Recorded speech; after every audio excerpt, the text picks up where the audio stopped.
In the autumn of 1917, a well-dressed Englishman arrived at a shuttered palace in Petrograd, carrying 2 Gladstone bags and wearing the clothes of a working man. The city was dissolving around him. Bolsheviks in the streets, soldiers abandoning their posts, the Romanov dynasty finished after 300 years. Albert Henry Stopford had no business being anywhere near the Vladimir Palace, which is exactly why no one stopped him. He walked in. He walked out with 244 pieces of jewelry belonging to Grand Duchess Maria Pavlovna the Elder. He then made a 3-night journey across a country in revolution and arrived in London with the bags intact. Among those jewels was a tiara made of 15 diamond circles, each suspending a Baroque pearl drop that would eventually become one of the most photographed pieces of jewelry in the world. That tiara is still being worn today, and nobody at the palace is especially eager to explain how it got there. A tiara is never just a tiara. Every one of these has a story the palace would rather forget. Number 20. The Württemberg Ruby and Diamond Tiara. This tiara isn't famous. It doesn't sit in a royal vault, photographed on the heads of queens at state banquets.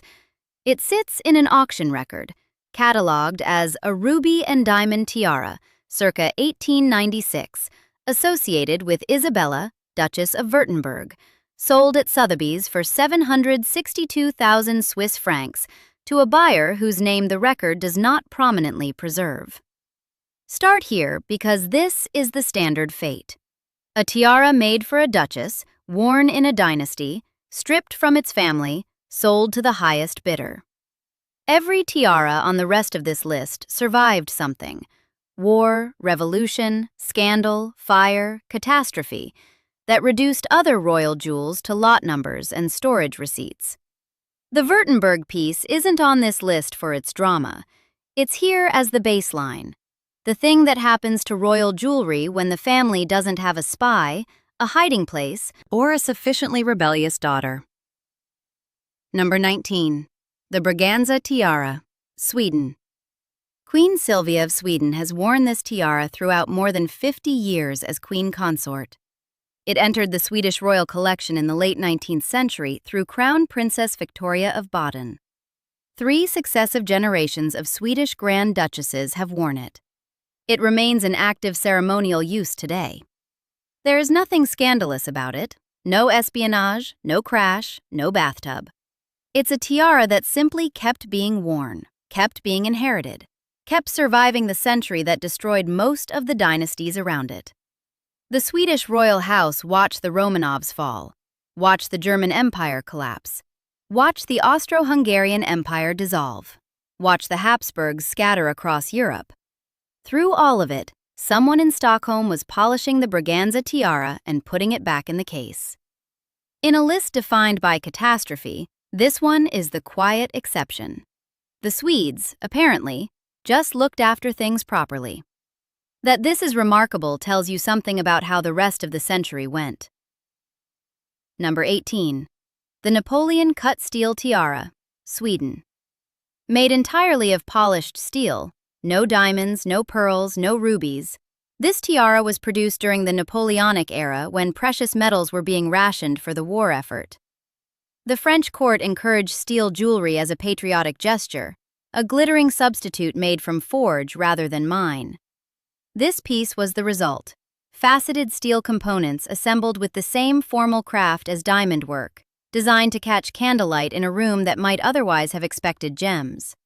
A tiara with no intrinsic material value, made significant by the politics that produced it. At some point after it left the courts of Europe, it disappeared entirely. Not destroyed, not melted down for scrap, not listed in any inventory anyone could locate. Just gone. For roughly a century, this tiara existed only as a historical category. Napoleonic steel jewelry, provenance uncertain, whereabouts unknown. Then, in 1976, Queen Sylvia of Sweden reportedly rediscovered it and commissioned its restoration.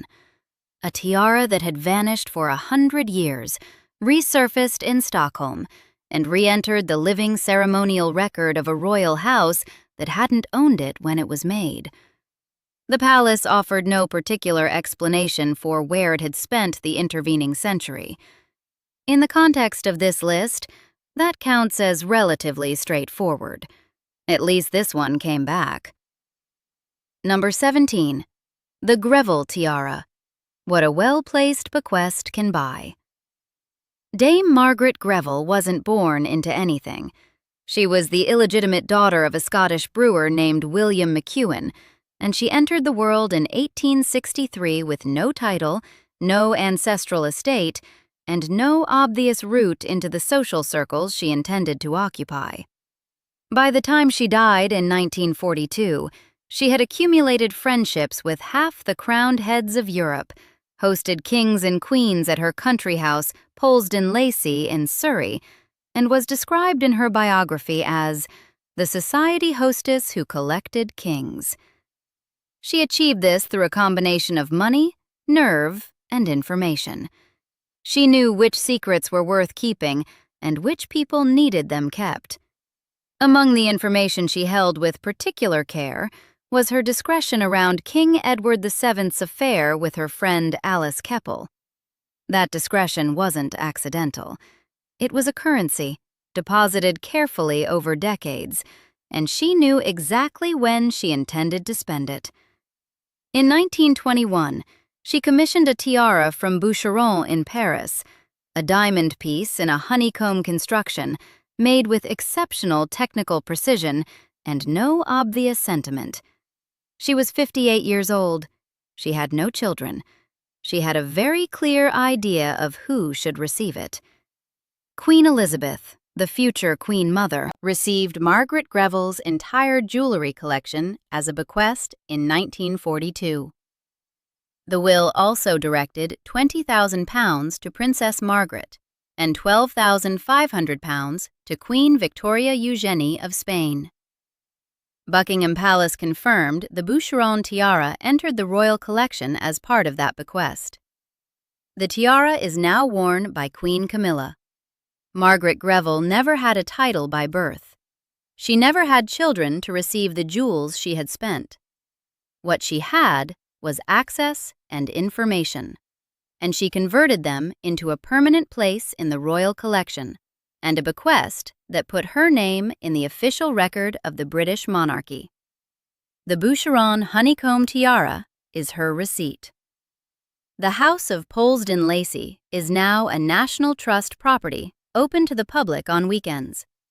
The tiara is at Buckingham Palace. She understood the transaction perfectly. Number 16. The Romanov Diamond Fund. The Liquidation. This entry isn't one tiara. It's 569 of them, roughly speaking. The Diamond Fund was the Romanov Imperial Jewelry Collection, assembled over 3 centuries of czars, empresses, and grand duchesses who bought, commissioned, and occasionally confiscated some of the finest gemstones in the world. When the Bolsheviks took power, they inherited a collection of 773 catalogued items. The ideological problem was immediate. A workers' state had no use for imperial crowns. The practical opportunity was equally immediate. Western markets had considerable appetite for them. Between the 1920s and 1930s, 569 of the original 773 items were sold. The first Soviet sale was conducted at the Rudolf Lepke auction house in Berlin. Wartsky, the London jewelers, acquired a significant portion of what reached the market. American heiress Marjorie Post purchased the 1884 Imperial Crown of the Romanovs at a 1966 Sotheby's auction, and eventually bequeathed it to the Smithsonian Institution, where it remains in Washington today. That is one of the luckier outcomes. Many of the individual pieces, tiaras, diadems, complete jewelry parures assembled for specific empresses, simply vanished into private hands and stayed there. One specific matching set of jewelry, documented in the records of the period, is noted in the historical literature about the Diamond Fund's sales with a summary that translates in effect as, has disappeared. No further record. No known location. The Soviet government sold these objects to fund a state. The buyers understood the value of not asking too many questions about provenance, and the sellers understood the value of not providing answers. If you have ever seen a piece of jewelry at auction and noticed that the provenance begins in the 1930s with no prior history, this is the mechanism that created that gap. It was systematic, it was extensive, and the accounting of what went where was never meant to be complete. A Romanov tiara that was photographed on an empress's head in 1910 could be sitting in a private collection in a city you have never visited. Nobody who knows is saying, and the Soviet records that might clarify it were never designed to be transparent in the first place. Number 15. The Girls of Great Britain and Ireland tiara. This is the tiara Queen Elizabeth II wore most often for most of her reign. It appeared on currency, on stamps, on official portraits that were reproduced billions of times across the Commonwealth. It looks ancient and inevitable, the kind of piece that was surely made for a monarch. It wasn't. It was assembled from a wedding gift given to the future Queen Mary in 1893, raised by public subscription among a committee of exactly the group the name describes, the Girls of Great Britain and Ireland. Ladies across the country contributed to buy a princess a present. Queen Mary received it, wore it, and later had it modified and remounted into the form it holds today. She gave it to her granddaughter Elizabeth in 1947, the year of Elizabeth's wedding to Prince Philip. Queen Elizabeth II wore it at her first Christmas broadcast. She wore it on the 5-pound note. She wore it in the official portrait that sat in government offices in every country with her face on the wall. The most reproduced image of a queen in the history of photography shows her wearing a tiara that was, at its origin, a crowd-funded present from ordinary women who wanted to do something nice for a princess getting married. The official royal jewelry documentation does not lead with that.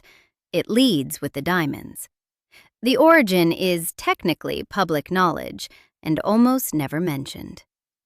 Number 14. Empress Josephine's tiara, from Notre Dame to Monaco. Napoleon's coronation took place at Notre Dame Cathedral on December 2, 1804. Josephine knelt before him, reportedly wearing a tiara set with over 1,040 diamonds, in the most stage-managed ceremony the 19th century produced. The tiara passed to her daughter Queen Hortense, who kept it through the fall of the First Empire and the various European upheavals that followed. When the French Third Republic, in an act of deliberate symbolic housekeeping, dispersed the crown jewels in 1887, the piece left official custody entirely. Van Cleef and Arpels acquired and refurbished it. The imperial tiara became a dealer's inventory item, then a sale, then a purchase. Then, in May 1966, it reappeared on the head of Grace Kelly, Princess of Monaco, at a Second Empire ball in Paris. A tiara made for an empress, worn at Napoleon's coronation, surviving the Revolution, the Restoration, the Second Empire, the Third Republic, and the 20th century's dispersal of everything aristocratic. Photographed on a Hollywood actress who had become a princess by marrying a sovereign who ruled a territory smaller than Central Park. The French Revolution didn't destroy it. The 1887 sale didn't erase it. It just kept changing hands until it found somewhere that appreciated spectacle. There is a version of European history in which the measure of an object's significance is how many regime changes it outlasts. By that measure, this tiara has few rivals. Number 13. Queen Mary's Fringe Tiara, the Wedding Morning Disaster. Queen Elizabeth II wore this tiara to her wedding to Prince Philip on November 20, 1947. It's a Kokoshniks-style piece, vertical diamond bars of graduated height forming a fan above the head. Delicate and precise, and exactly what a royal bride in 1947 was supposed to wear. Queen Mary had designed it. It was the appropriate choice, the expected choice, and it was sitting on Princess Elizabeth's dressing table at Buckingham Palace on the morning of the wedding. It snapped. Not a small crack, not a loose stone. The frame broke on the morning of one of the most photographed weddings in British history, while the bride was dressing and the crowd was already gathering outside. Elizabeth was sent back to her room to wait. A court jeweler from Gerrard was summoned under police escort, because on the morning of a royal wedding in post-war London, you move a jeweler the same way you move a minister.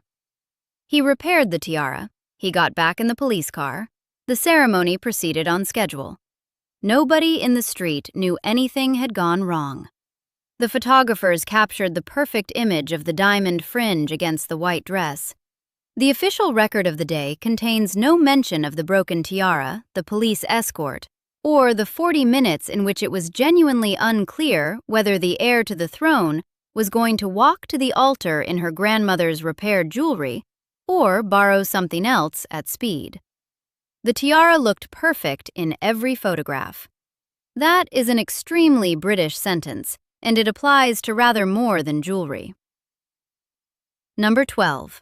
The Fleur-de-Lis, Madrid, 1906. Princess Victoria Eugenie of Battenberg was 19 years old when she married King Alfonso XIII of Spain on May 31, 1906.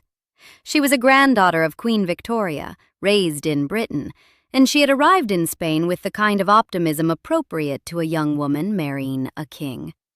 Alfonso had commissioned a tiara for the occasion from the Spanish jewelers Ansorena, a piece designed to announce a new queen to a country that hadn't had one in years. The wedding ceremony at the church of San Jerónimo el Real proceeded without incident. It was the procession home that went wrong. A man named Mateo Moral, an anarchist, was waiting at a window on the Calle Mayor with a bouquet of flowers. As the royal carriage passed below, he threw it. Inside the flowers was a bomb. The explosion killed and injured more than 100 people in the street. Horses died. The carriage ahead of the royal couple was destroyed. Alfonso and Victoria Eugenie were physically unharmed, though the shock of the blast was close enough to be felt through the floor of the carriage. Victoria Eugenie arrived at the palace wearing the Ansorena tiara and a wedding dress splattered with the blood of people who had come to watch her pass. She reigned for more than 2 decades.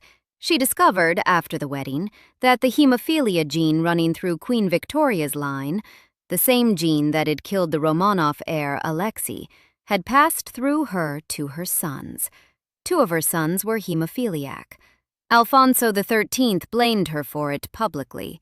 The marriage deteriorated. Spain became a republic in 1931, Alfonso was dethroned, and Victoria Eugenie went into exile in Switzerland, where she lived for decades. She outlived Alfonso, outlived the republic that deposed him, outlived the Civil War. In 1962, she attended the wedding of her grandson, Juan Carlos I. She was wearing the tiara. The wedding morning, 56 years earlier, with its blood and its smoke and its dead horses in the street, isn't mentioned in the official portrait caption. The Ansorena tiara passed to the Countess of Barcelona, who wore it at Queen Elizabeth II's coronation in 1953. The bomb isn't in the photograph. Number 11. The Cambridge Lover's Knot Tiara, Diana's Decision. Queen Mary commissioned this tiara in 1913 or 1914. Sources conflict slightly on the year, instructing Gerrard to replicate a piece owned by her maternal grandmother, Princess Augusta of Hess, Duchess of Cambridge.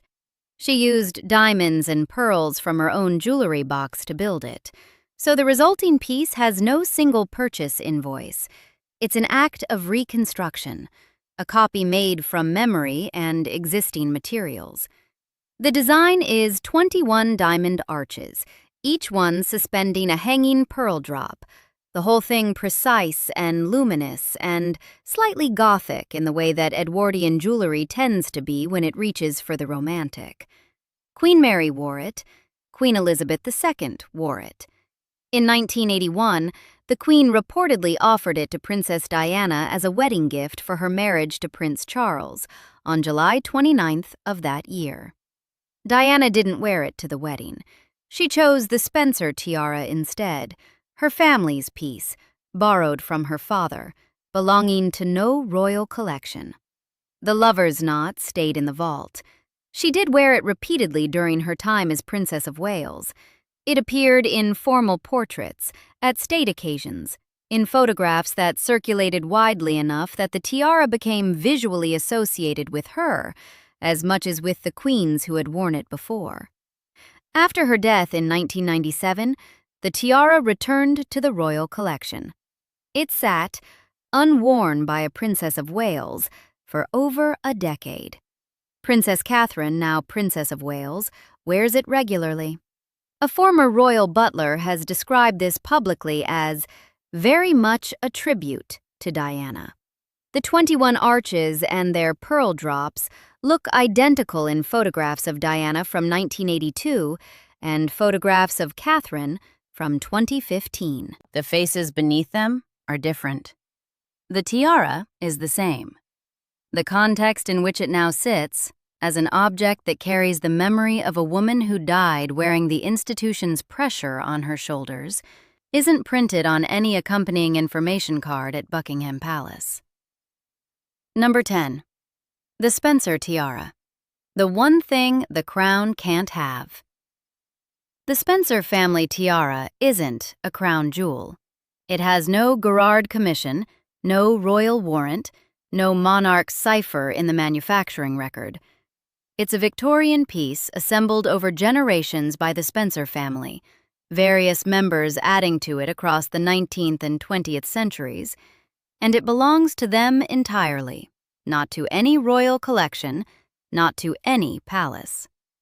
Diana borrowed it from her father, the 8th Earl Spencer, for her wedding to Prince Charles at St. Paul's Cathedral on July 29, 1981. She chose it over anything available from the Queen's collection. One source notes it reportedly gave her a headache before the ceremony even began, the weight of it, or possibly the mourning, pressing at her temples before she walked down the longest aisle she would ever face. She wore it anyway. The Spencer tiara wasn't transferred to the royal collection after Diana's death. It wasn't donated. It wasn't auctioned. Her brother Charles, the 9th Earl Spencer, keeps it at Althorpe, the family estate in Northamptonshire, where Diana's grave is also located, on an island in an ornamental lake. Brother and sister, 3 miles apart, both inaccessible to the palace on the same Northamptonshire property. It's the one piece of jewelry from Diana's wedding day that the monarchy can't touch, can't borrow, can't recall. The lover's knot tiara is in the royal collection. The wedding dress is in a museum. The Spencer tiara is at Althorpe, and it will stay there until the family decides otherwise, which, based on available evidence, they have no intention of doing. Number 9. The Romanov Kokoshniks. The photographs and the silence. The Russian imperial Kokoshnik tiaras, broad, fan-shaped pieces designed to frame the face in the style of the traditional Russian headdress, were among the most photographed jewels of the 19th century. They appear in formal portraits of Empress Alexandra, of the Grand Duchesses, of the women of the imperial court at St. Petersburg, their faces serene under extraordinary architecture in diamond and pearl. These photographs circulated across Europe as the image of Russian royal power in its final decades. They were published in illustrated magazines, reproduced in official portraits, sent as diplomatic gifts in silver frames. Most of those tiaras are gone. When the Bolsheviks executed the imperial family at Yekaterinburg in July 1918, the jewelry the Romanov women had hidden on their persons was recovered in the immediate aftermath.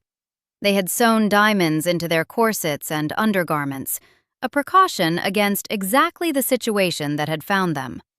The Soviet records of what was recovered from those bodies, and what reached the Diamond Fund, and what was kept by the guards, and what was shipped east, aren't complete. Some historians believe pieces were pocketed at the scene. Some believe they were moved during the Civil War. The Soviet liquidations of the 1920s and 1930s account for some portion of what had been in the imperial collection. The Kokoshnik tiaras, specifically, the ones in the formal portraits, are largely unaccounted for. There is a specific gap between what appears in photographs before 1918 and what can be traced in auction records afterward. A tiara photographed on the Empress of Russia in 1914 may have been sold in Berlin in 1928. Or it may be sitting in a private collection in a city you have never visited, bought by someone who understood that the seller needed the transaction to be quiet, and that quiet, in this case, was worth paying for. Nobody who knows the full picture is publishing it. Number 8. The Hess Strawberry Leaf Tiara, the commission, and the curse that started before the tiara was finished. In 1861, the rubies and diamonds bright against whatever she is wearing. Eleanor eventually lent it to her daughter-in-law, the hereditary Grand Duchess Cecilia of Greece, the sister of the man who would become Prince Philip, Duke of Edinburgh. Cecilia wore the Hesse strawberry leaf tiara at the coronation of King George VI on May 12, 1937. She was 25 years old.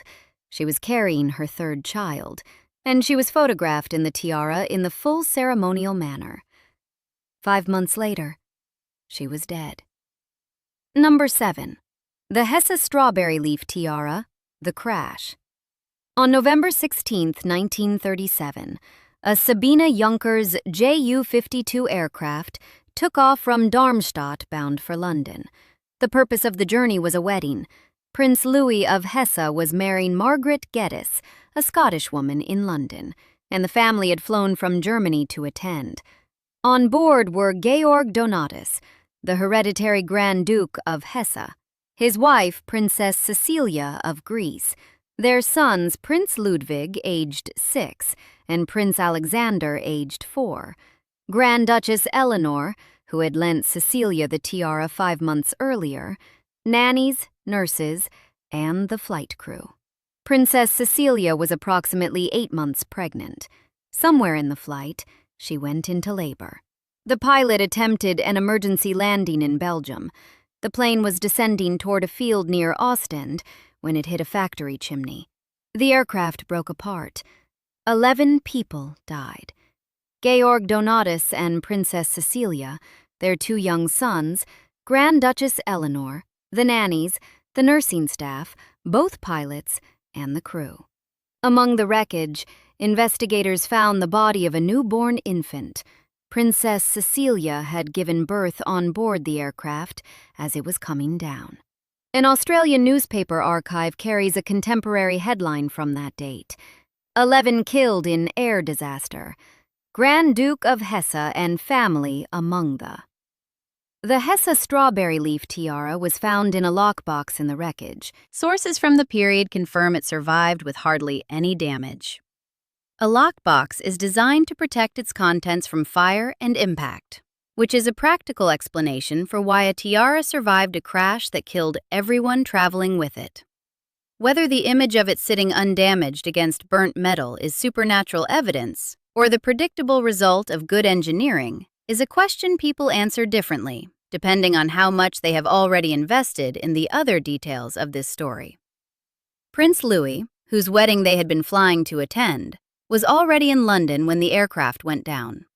He inherited the tiara along with the grief. His niece Johanna, the only one of Cecilia and Georg Donatus's children who had not been on the flight, was placed in his care and died of meningitis 2 years later. Prince Louis died childless in 1968, ending the male line of Hess and by Rhine. The tiara is now held by the Foundation of the House of Hess. It was exhibited at the 2002 Tiaras, a History of Splendor exhibition in London.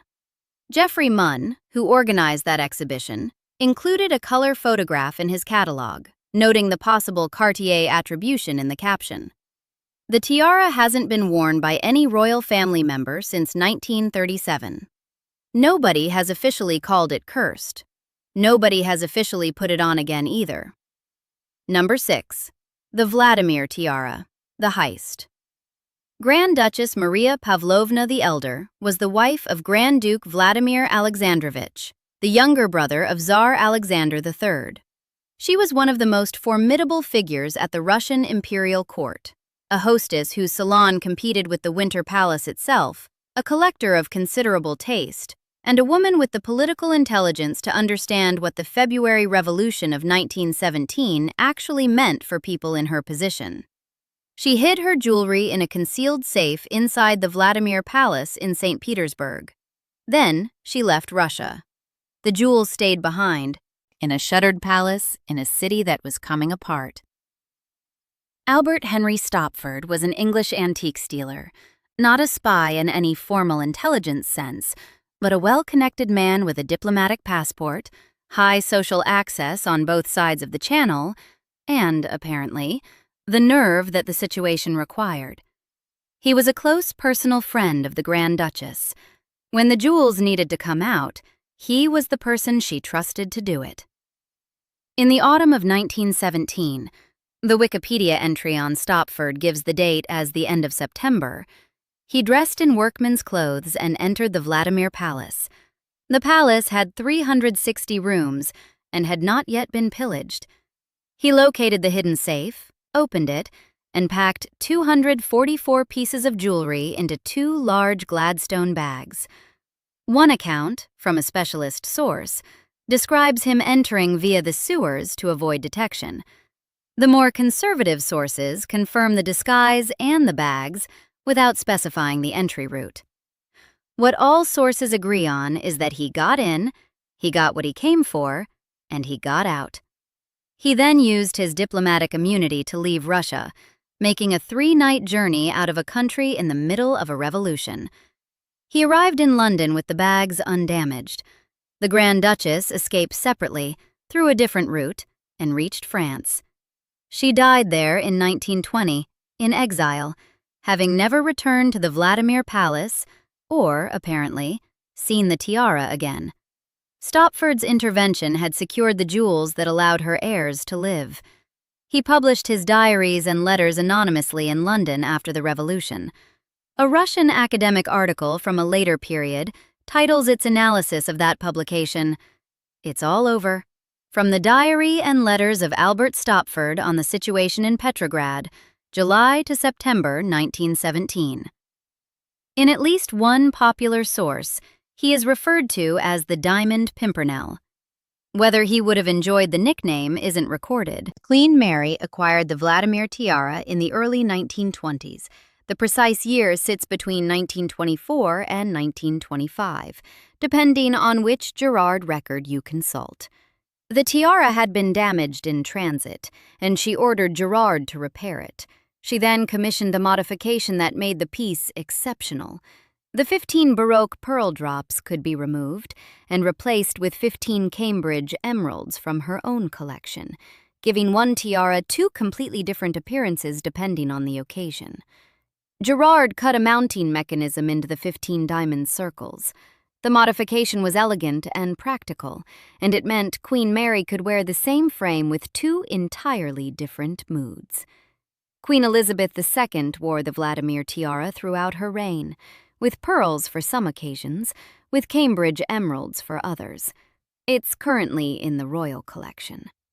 The official account of the piece focuses on Queen Mary's acquisition and Gerard's alteration.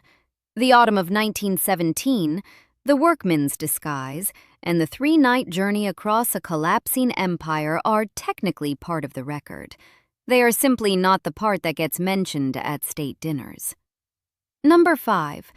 The Poltimore tiara, the purchase. Gerard made the Poltimore tiara in 1870 for Lady Poltimore, wife of the 2nd Baron Poltimore. The construction is unusual. Most tiaras form an open arc, finishing at the ears.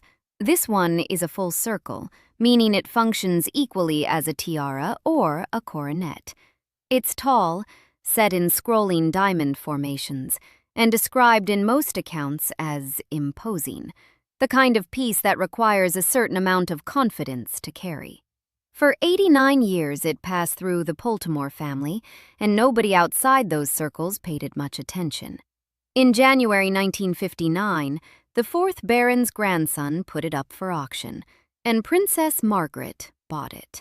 She paid £5,500 on January 29, 1959. The Christie's lot record confirms the price, the date, and the buyer. It also records what made the purchase significant. Royal women didn't buy their own tiaras. They borrowed from the monarch's vault. They received gifts. They inherited. The act of going to Christie's, bidding against civilians, and paying out of her own account was described by those who chronicled royal jewelry as simply unheard of in 1959.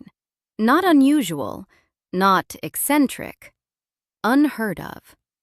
Margaret made this purchase approximately 13 months before her engagement to Anthony Armstrong Jones was even announced, in February 1960. She wasn't buying a wedding tiara. She was buying a piece of jewelry that belonged to her.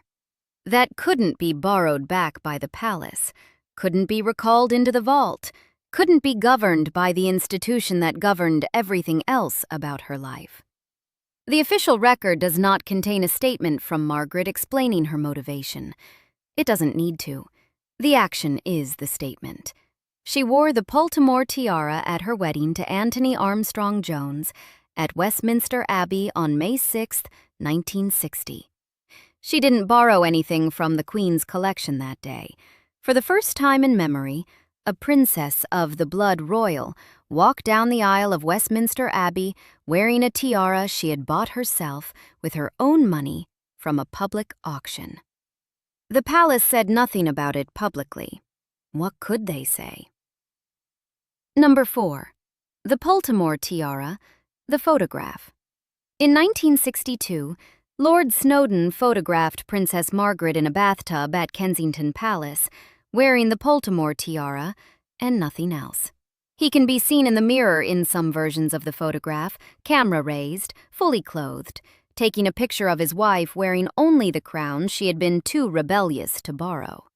The image is composed with the precision you would expect from a professional photographer. It isn't a casual snap. The tiara sits perfectly on her pinned hair above the waterline of the bath. The photograph wasn't published. It stayed private for 44 years. Whether that was a palace instruction or Snowdon's personal discretion isn't confirmed in any document available to researchers.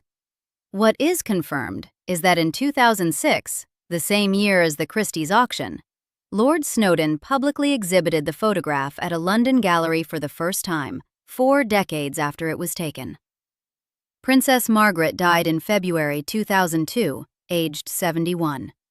Her children, Viscount David Linley and Lady Sarah Chatto, were left with approximately 800 pieces from her collection. Christie's held a 2-day sale at King Street, London, on June 13 and 14, 2006. The collection of H.R.H., the Princess Margaret, Countess of Snowdon. The pre-sale estimate for the Poltimore tiara was £150,000 to £200,000. It sold for £926,400. That is roughly 4.6 times the high estimate. The entire Margaret collection sold for nearly $18 million, according to the China Daily, nearly 5 times total estimates. Some reports attributed the decision to sell to estate costs. That specific reason hasn't been confirmed in the Christie's documentation. What is confirmed is that Viscount Linley and Lady Sarah Chatto authorized the sale. Lord Snowdon, by multiple accounts, was heartbroken. The buyer was anonymous. The tiara's current location is unknown. The Christie's lot record remains, noting that the Poltimore tiara was first purchased at public auction on January 29, 1959, for £5,500. Margaret's name is in that record. The current owner's name is in no record that is publicly accessible. Margaret bought this tiara specifically so that she would own it outright. She wore it to her wedding instead of borrowing from her sister. She wore it in a bathtub photograph that stayed hidden for 44 years. She left it to her children in a collection they sold at auction. The person who bought it at Christie's in 2006 hasn't identified themselves in any public forum, and the tiara hasn't appeared in any documented sale or exhibition since. It's somewhere in the world right now. Nobody at the palace knows where. Number 3. The fleur-de-lis and what came after. Return briefly to Victoria Eugenie. The bomb on the Calle Mayor didn't break her. What came after went further. She married into a line of hemophilia, the same mutation running through Queen Victoria's descendants that killed the Romanov heir, and passed it to her sons. Alfonso XIII, facing 2 hemophiliac heirs, blamed his queen publicly for what he understood as her defective bloodline. It was a specific, sustained humiliation conducted in the presence of a court that watched and said nothing useful. Spain became a republic in 1931. Alfonso was deposed, and Victoria Eugenie went into exile in Switzerland. She was 44 years old. She had survived a bombing on her wedding day, 2 hemophiliac sons, a deteriorating marriage, and the collapse of the monarchy she had married into.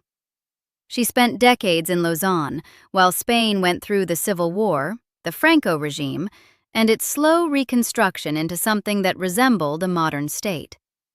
In 1962, she attended the wedding of her grandson Juan Carlos I.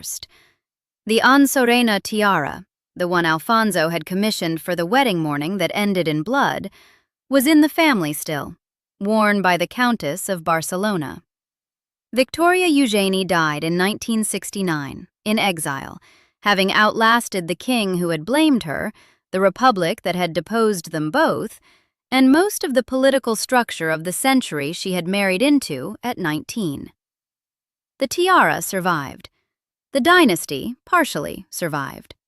The blood on the wedding dress isn't in any official portrait. History has a way of cropping out the difficult elements until someone thinks to look at the full frame. Number 2. The Girls of Great Britain Revisited and what the image erased. The tiara most often reproduced as the face of the British monarchy, the Girls of Great Britain and Ireland tiara, the one on the currency, has a second history that the official account omits. When Queen Mary received it in 1893 as a crowd-funded wedding gift, it was a gesture of public affection toward a princess who seemed to represent continuity in an era of political anxiety. When she gave it to Elizabeth in 1947, it was a deliberate act of dynastic inheritance. This piece, above others, would carry the image of the new queen. The pounds and stamps and official portraits that followed were a decision, made by people who understood image management, to present a particular face to the world. The tiara on the currency was chosen. Its origin as a subscription gift from ordinary women wasn't erased. It's in the historical record, but it wasn't what the official presentation emphasized. The official presentation emphasized continuity, permanence, and the impression that this queen had always worn this crown and always would. The gap between what an image communicates and what its object contains is what this entire list is about. The tiara on the note looks like it was made for a queen. It was made from the pooled contributions of women who wanted to do something nice for a princess's wedding. Both things are true. Only one of them made it onto the currency. Number 1. The Vladimir tiara. What it means now. The Vladimir tiara is currently in the royal collection. It's documented, displayed, and photographed on the heads of queens at state occasions. It's one of the most recognized pieces of jewelry in the world. Its official biography focuses on Queen Mary's acquisition, Gerard's elegant alteration, the interchangeable Baroque pearls, and Cambridge emeralds. That account is accurate. Queen Mary acquired it. Gerard made the modification.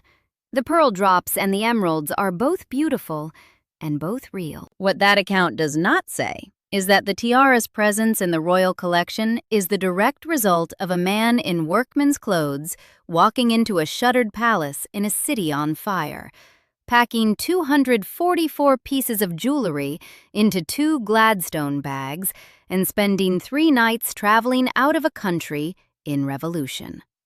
Maria Pavlovna the Elder hid her jewels and trusted Albert Stopford to retrieve them. Stopford put on the clothes of a workman and did it.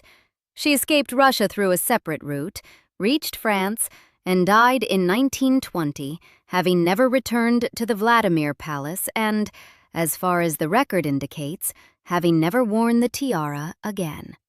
Stopford published his account of those months anonymously. He was given a nickname in the popular press. The jewels he carried became a queen's collection. The rest became footnotes. That is the actual biography of the Vladimir tiara.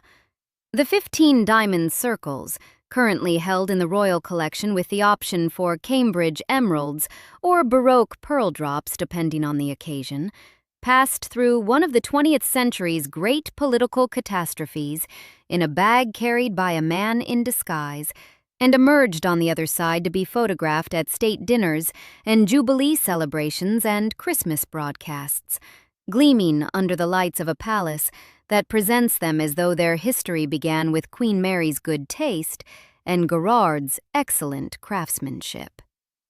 The autumn of 1917 is technically part of the record. It's simply not the part the palace leads with. These tiaras are still out there. Some sit in royal vaults, worn at state occasions and returned to velvet boxes without explanation. Some are in the foundation of the House of Hess, unworn since 1937, not for display and not for loan. Some were sold at Christie's to anonymous buyers whose identities no auction record contains. The Poltimore tiara, the one Princess Margaret bought with her own money, wore in a bathtub, and left to children who sold it, is somewhere in the world right now. Its current location is unknown.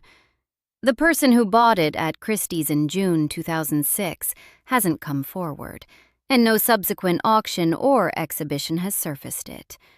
The palace has no claim on it. Nobody does, except the anonymous buyer, and they are saying nothing. The official histories are polished and carefully incomplete. The tiaras contain the rest of the story. Most of them aren't telling it voluntarily. Subscribe if you want more of it.